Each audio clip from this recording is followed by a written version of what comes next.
SRTE info. Types. When first booting up the game, you'll notice that there's quite a few characters to choose from.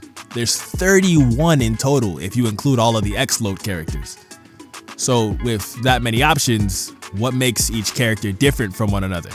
Like, besides them being your favorite character, why would you want to play Sonic over, say, Tails or Knuckles, for example?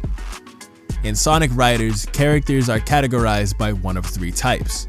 Those types being Speed, Power, and Fly. A character's type determines what shortcut path they can naturally take while on the track. Speed types like Sonic, Jet, and Shadow, for example, can naturally grind on rails placed throughout the track. To use these rails, it's as simple as just pressing your jump button to jump near any rail, then pressing jump a second time to latch onto it. The game just takes care of the rest. You'll occasionally see gaps along the rail, like the first rail in Metal City. This is a sign that you need to jump from one rail onto another. The input for this is just the same. Press jump to leave the first rail, then press jump again to latch onto the second.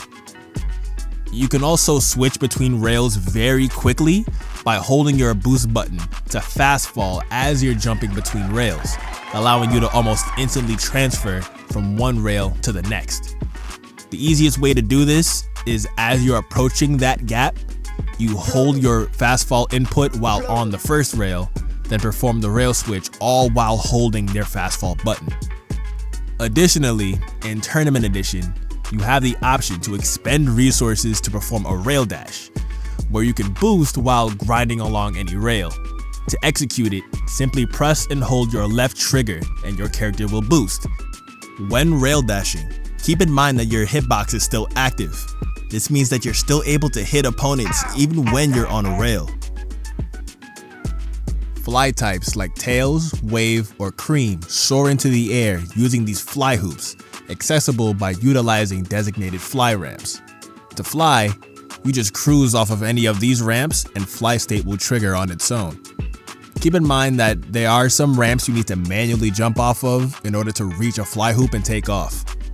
When you're actually in the air, your up and down controls are inverted and your left and right are normal. Lastly, you can press your jump button to cancel your fly state and then you'll just drop immediately, which is useful for reaching new pathways and routing that's quicker than just taking the full set of hoops normally. Similar to how speed types can rail dash, fly types can hoop dash in the same way. To do so, hold L as you pass through any hoop and you'll fly through it with a burst of speed and a chunk of your resources depleted. Power types like Knuckles, Storm, and Eye use their unparalleled strength to bulldoze through stage hazards and other obstacles in their way to reveal new pathways unique to them. While they're not as complicated or as flashy as Speed or Fly, they tread the track unimpeded by things that would slow down the rest of the competition. To use their ability, just smack your face into the nearest car, train, robot, rock, or door that looks bustable. The more power objects you hit in quick succession, the more air you'll be rewarded, as your air gain is multiplied per power object that you hit in that sequence.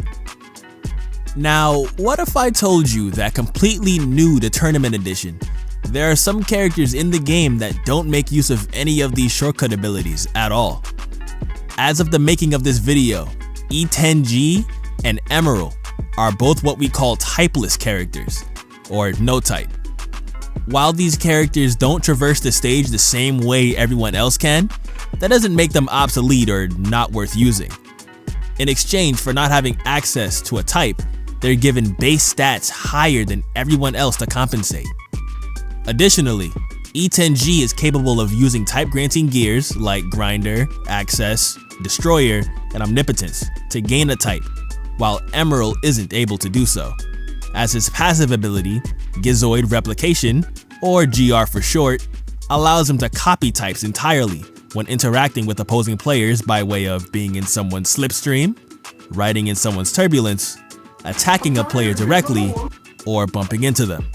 So these two can use shortcuts, just not naturally like their competitors. And that just about covers types entirely.